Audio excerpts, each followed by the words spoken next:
Good morning. Welcome back to the Ietsie Klein channel. I'm your host, Gertrude. Um, as per usual, we're back to balmy days. No more rainy days here in South Africa. I'm struggling, but we will survive. I think it's tough when your hobby is yarn related, because as your projects get bigger and bigger, they start to get to the point where it's like too hot and then you can't work on them anymore. Um, I'm glad that the Jethro, which is now quite a bit further than when last time you guys saw it, I'm glad that you work it sort of in blocks and you spend a small amount of time attaching the block to the other blocks, and then you can put the big piece away. Because if it wasn't for that, I wouldn't have been working on this much, I will be quite honest. But yeah, so the front panel is done as per last time, but now the back panel is a good 8 blocks into being existence. So I have started a block with the new yarn, but yeah, it's not to the attachment point yet. What I am very excited about is that I think that the fit of this cardigan is going to be very nice. So you guys can see it's meant to be like a little bit of a drop shoulder. It's meant to be like quite a loose and baggy fit. But yeah, you can see the drop shoulder happening here. And you can also see that when this part is going to be attached to the back, that there's still space for some ribbing to come in here. So yeah, I'm very excited for this one. And then other than the Jethro this week, I have spent a little bit of time knitting.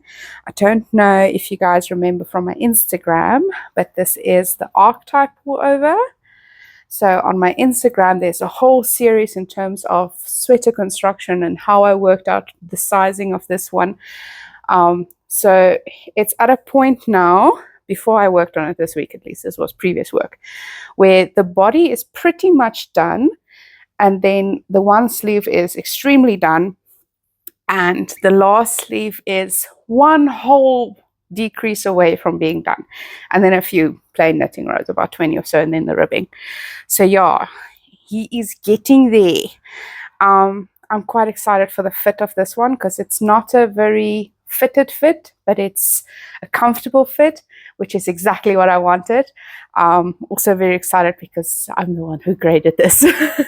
So yeah, that's super exciting. So yeah, now that's it for the projects that I've worked on this week. I have bought new yarn. So yesterday I was at the Superwash in Pretoria, and it was great seeing Tannie Mincy and all her yarns. And my husband went with me together with Michelle, and he picked out some yarn for a sweater for himself. So I'm finally getting to the point of knitting his sweater. So I bought this lovely blue. It's called Naval Base. I originally thought it was her Amalfi Drive, but then when I got home and I compared it to other yarn that is definitely Amalfi Drive colored, I realized this is a little bit lighter than Amalfi Drive. But yeah, we bought sweater quantity in this, and I'm going to be knitting him a sweater. So last night we were looking at patterns and what construction he likes and things like that. So we have gotten to a consensus point, which is great. But I'll talk to that a little bit later. First of all, also at the Stipmark, I saw Amanda. So Amanda had a really interesting question on last week's video, where she was asking, why is sock weight yarn not just for socks? It's confusing. And there isn't a clear answer, unfortunately, because sock weight is a weight denomination. It's not indicative in terms of what you do with the yarn, which can be very confusing, because you have yarns like Knotty Habit has a queso base. I have a lovely one here. This is the queso base. So you typically get it in a full skein and then a contrast color. So this is meant as a sock set. And even the name of the yarn, queso, stands for knock your socks off, because this yarn has a small amount of nylon in it, which does increase the durability of it when you're actually wearing it on your feet, because I feel like socks is the hardest working garment out there. It's constantly like just rubbing.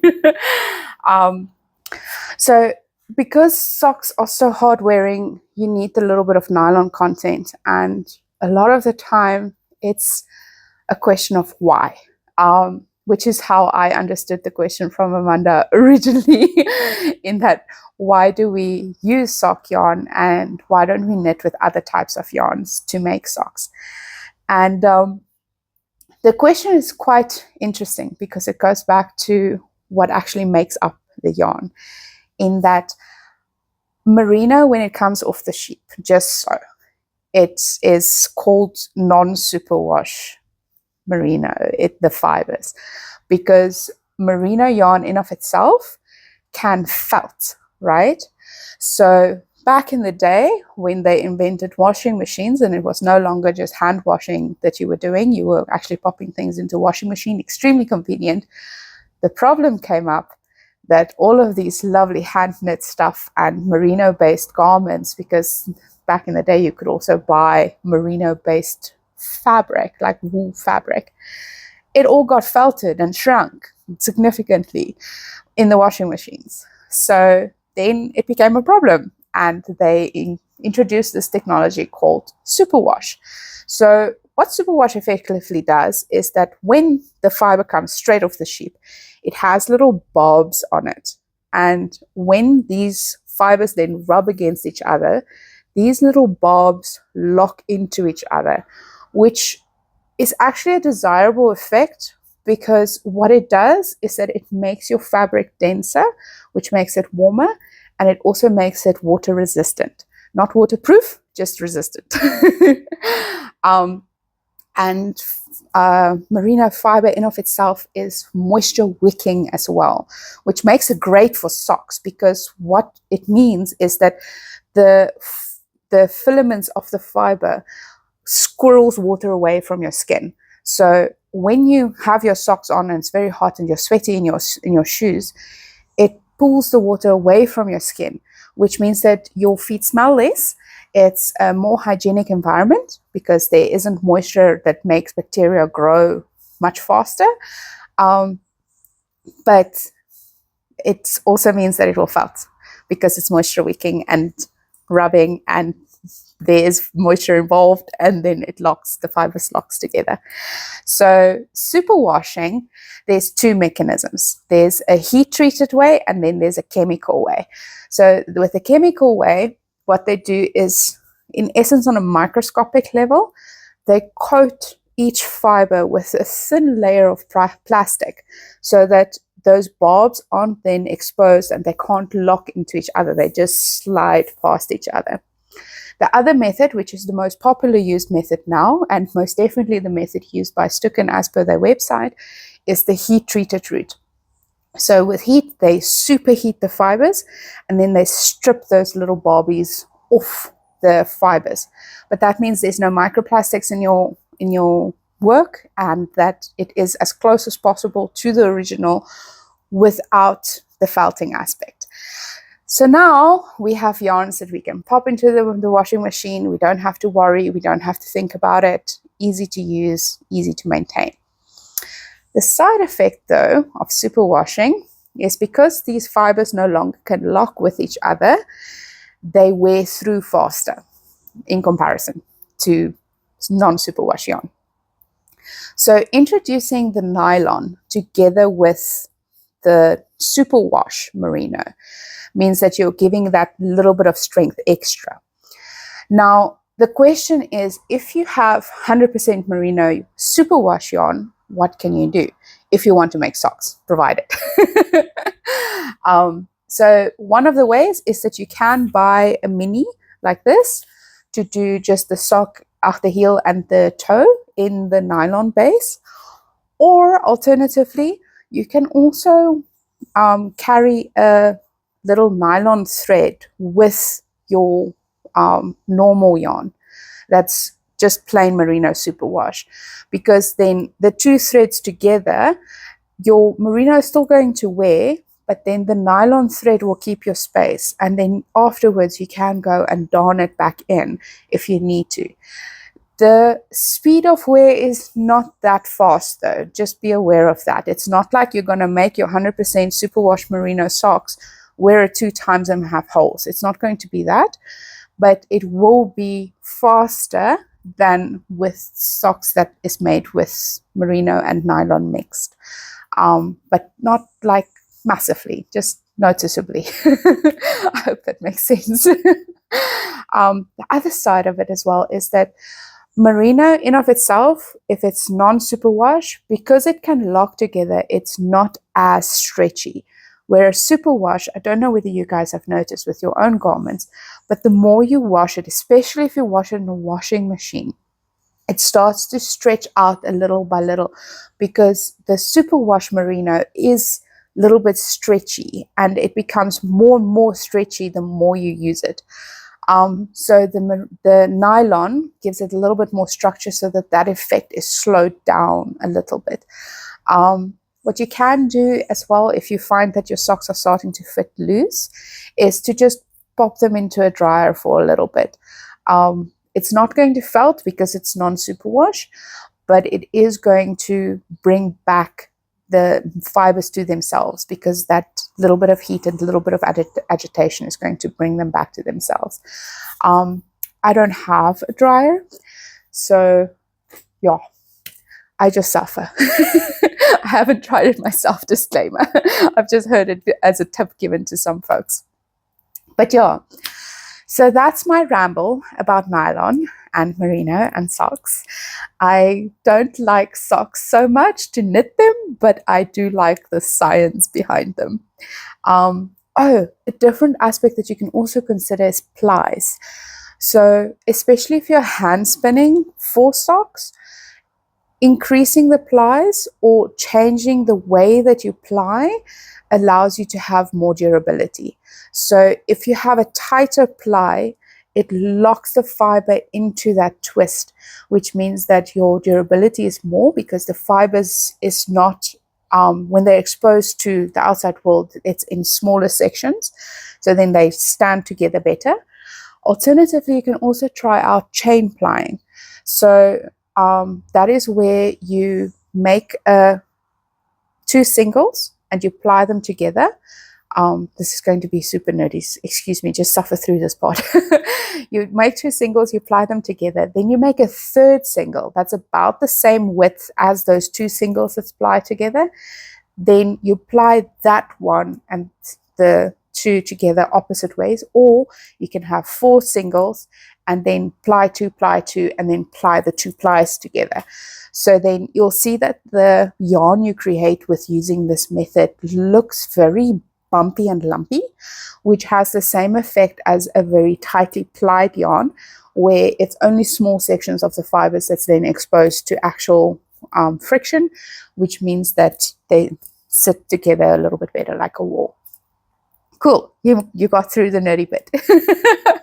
More nerdy bits to come now though. So with the conversation about substitution, a part of it is also, what do you do if your swatch don't match? So I believe very much in a swatch these days. So I have the problem now where the pattern that my husband really likes is a pattern meant for a merino fingering held together with a mohair, which makes a DK. And he only wants the fingering to be used, not the merino, the mohair as well. I don't know why I keep calling mohair merino in my mind when I talk out loud. So he wants a smooth sweater, but he wants the same construction. So the sweater that he picked is Petite Knits Monday sweater. So I'll put up a photo so you guys can see.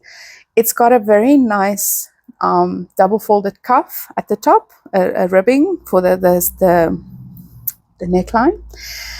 And then you also have that option, because it's a raglan, to make it more fitted or to make it more loose. So he would prefer a more fitted raglan, but he likes the fact that it's a smooth, plain as day sweater, no funny business, no nothing. So that's what he wants. So now the problem comes in. The gauge that the sweater suggests is 21 stitches over 28 rows, because it's held with a mohair and knitted with a suggested 4mm needle. I don't know if I would get that gauge with a 4mm needle, but I think I'll be pretty close. So now if I knit it to get a fabric that I want with just the merino, no mohair, I'm obviously going to get a different stitch gauge, because I don't want that gappiness of 21 stitches for just merino.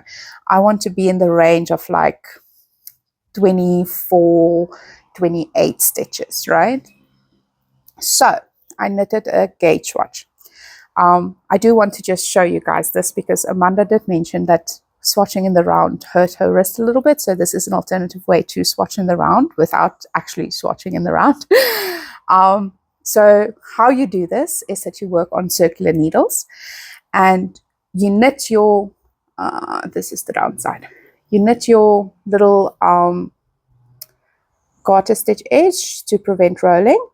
Once that's done, instead of knitting back and forth, so in other words, knitting one row, purling one row, when you get to the end of your knit row, you slide your stitches back to the other side.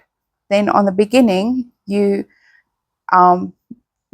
knit into the same stitch twice, where you knit front and back, and then the next 2 stitches you knit 2 together, and you knit across until the last 3 stitches, knit 2 together, knit front and back. So this will cause that your stitch count is not going to increase, but your edge stitches will have a little bit of structure, because there is no structure if you're sliding it back, right? But now the important part is when you slide it back, you leave a bit of thread so that you can make your swatch lay flat. So you stretch out your stitches all the way, sort of like with color work. Stretch out your stitches all the way, look a little bit how much length you need, and then a little bit extra, and then you just keep that going around and around. So then you end up having a nice lovely swatch, but it's backed by these threads. So you can then wash this, lay it flat, dry it, measure your stitches, but effectively you were knitting in the round, because all of your rows were knitted. There was no purls coming in. So yeah, the benefit of doing this and leaving the threads at the back, yes, it uses a little bit of extra yarn, because what some people suggest is that you can just clip the threads to have the swatch lay flat. But then the problem is you lose all of this yarn. And I'm a firm believer in keeping your swatch, because you never know what happens at the end of the project. Sometimes you just need a little bit extra to bind off, and then you can go back to your swatch. You can pull it out, you can use it. So this way you're not actually cutting the thread. You can keep this and you can pull it out and use it, because you've got these lovely necklace ringlets at the back. So back to talking about swatches. My bestie AJ have the best saying that I'm totally going to steal with no scam. She says, stitch count is important, row count is interesting. So what that means is that when you look at garment construction, it's usually from the top down or bottom up. But that means that your stitches gives you the width, how much space you have lengthwise, right? But as you knit it, it's growing row-wise, which means that if you have knitted the amount of rows that they suggest you should be knitting, and you come to the conclusion, this is a bit short, nothing is stopping you from knitting more. Absolutely nothing. You can do that. It's not going to change the construction a lot. However, if your stitch count is off by a lot, it's going to be too big or too small width-wise, which is not something you can fix by knitting extra or knitting less. But row gauge, you can adjust it a little bit, which is why the same. So in my little swatchy that I made for Grant, I used a 3.25 needle, because I got him to feel some of my previous sweaters that I've made. So usually I work a fingering with a 3.5 needle, because that gives me a stitch gauge of about 24. So he said that it's a little bit loose. He wants a little bit more tightness, but he doesn't want it to be super dense the way that my machine knitting was making the fabric. because at least he loves me a little bit. He doesn't want me to knit until forever and a day. So we decided, okay, let's try 3.25 because it's in between a 3, which I think will be too tight, and a 3.5, which is a little bit too loose for his liking.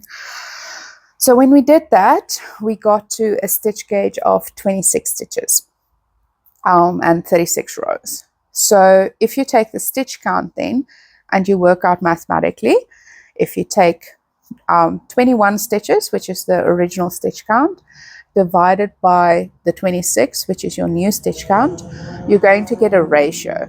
So you can call it a percentage. So then I know the original stitch count is about 80% of my to be stitch count, which means that I need to add about 20% of width to whatever sizing I'm going to pick. Because if I now pick a size that is meant to make a bigger size with the 21 stitch gauge, but I'm using the 26 stitch gauge, I'm going to get a smaller result, right? So then I worked out the two sizes that I thought would work was the 138 and the 128 centimeter bust. Grant's bust is a 99 centimeter. So then I worked out how much that's going to work out to. So the 138 centimeter bust would work out to about 111 centimeter bust. And then the 128 centimeter is going to work out to 103 centimeter bust. So I went back to Grant and I took my measuring tape and I put it around his chest and I put it at the different measurements and I said, this is sort of kind of the fabric that you can expect, how it's going to sit. So then he made the decision he wants the 103 centimeter one rather than the 111 centimeter one, because he wants a little bit more of a fitted feel. And he also knows that knitting can stretch a little bit. So if he was to wear like a very thick shirt underneath his sweater, he knows that it can accommodate it. It'll just feel like a little bit of hug. But his intention is that he wants to go to work with this sweater. So that means it's either going to be a golf t-shirt or a collar t-shirt underneath, which is typically very thin fabric. So then he's quite confident that it's going to be comfortable. So obviously, as I'm making this now, I will be fitting it on him quite often, just sanity checking that it's still going the direction he wants it to go. So yeah, that is some maths to help with substitution when you want to use the construction method of a pattern, but not the same yarn and not the same stitch gauge. But then it's very important, very, very important. You must make a swatch because you need to have these indicators of the maths, because otherwise you're going to make a instinctual guess and it's not necessarily going to be the right answer. Because when I was looking at this, my instinctual answer was to make the 138 centimeter version, but that would have been too big for him. And then I would have knitted all the way to underneath the arms, fitted on him and showed him and be all proud about it. And he'll be like, well, actually, that would have been no amount of fun. So you can use maths to make it a little bit easier. And I know maths is not necessarily the easiest, but luckily these are formulaic. It's always this, and then you get this. Just on an interesting note, because I was curious, since I was advocating wraps per inch last week so hard, I did look at the wraps per inch for this, but it's quite confusing to me. I think it's because of the mohair introducing the halo effect that it's not quite the same. So with the light fingering, just the light fingering, I'm getting a wraps per inch of 22, which is in line with expectations, because a fingering wrap should be about 18, but this is a light fingering because a fingering is usually 360 odd meters per 100 grams. This is 400. As expected, it's the right count, right? But now when you add the mohair, I'm getting a wraps per inch depending on how aggressively I with the halo of between 13 and 16. So I was expecting also about a 20% difference, which will put the wraps per inch at about, I think, 17 or 18. So the 13 wraps per inch is really surprising if you're like loosey-goosey with it. But then the other side of this conversation as well is that I'm doing wraps per inch with 2 yarns held double, which means that they tend to want to lie next to each other. But when you're actually working with it, they're going to be twisting around each other, and then sometimes going to be on top of, sometimes going to be underneath, sometimes going to be next to. It's a bit of a gamble in terms of where your yarn falls in your fabric when it's not plied together and predictable. So yeah, the 16, when I'm a little bit more aggressive in terms of how I squish it in, makes a little bit more sense. But yeah, that's just for interest sake, so we can see where the data takes us. So yeah, that is it for today. I am now going to cast a sweater on. I'm very excited because I'm busy reading the last book in the 3-Body Problem series. It's called Death's End, and it's at a really good place. I'm finding it really hard to put down, but thankfully this sweater is just plain knitting with a little bit of funky bits at the raglan seams. So I'm going to cast that on, knit it up to where it starts being like plain, and then go back to reading again so I can get to the end of this book, because it's going such good places. I very, very, very, very highly recommend the 3-Body Problem book series if you are into science and how science impacts social thinking and these kind of concepts, or if you're into more complex stories, so stories that unfold over a long scale of time, because the events take about 300, 400 years to complete, but they also tell the story like asynchronously almost, where you're following one person type of thing, and then the next person comes in, but then their events start overlapping and they start fitting into each other. And yeah, there's things that happened in the first book that is unfolding properly now, and it is so well done. It's extremely well written. It is a beautiful series. If you don't want to read it, watch the series on Netflix. It's just as good. It's one of the few ones that I think they've done the books a lot of justice, especially for us as a Western audience, because the original writer is Chinese. So there is quite a bit of like Chinese culture locked into his storytelling style, which is all fine and dandy. They have a lot of footnotes to explain you're not going to get lost. But with the series, they've changed the lens a little bit to be a little bit more Western and a little bit more dispersed.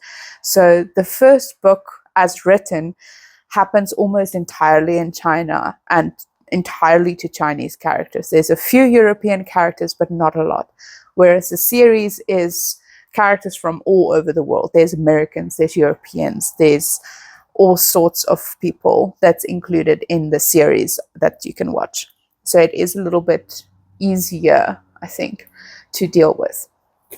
But and also, of course, with the series, things are visual. You don't have to imagine how a thin nanoscale wire is going to look like. You can see. But yeah, it's really cool. I like science.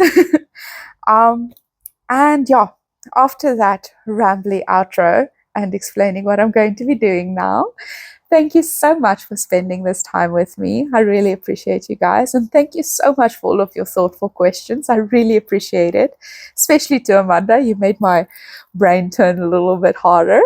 That's always appreciated. But yeah, have a great day, and I'll catch you at the next one. Bye.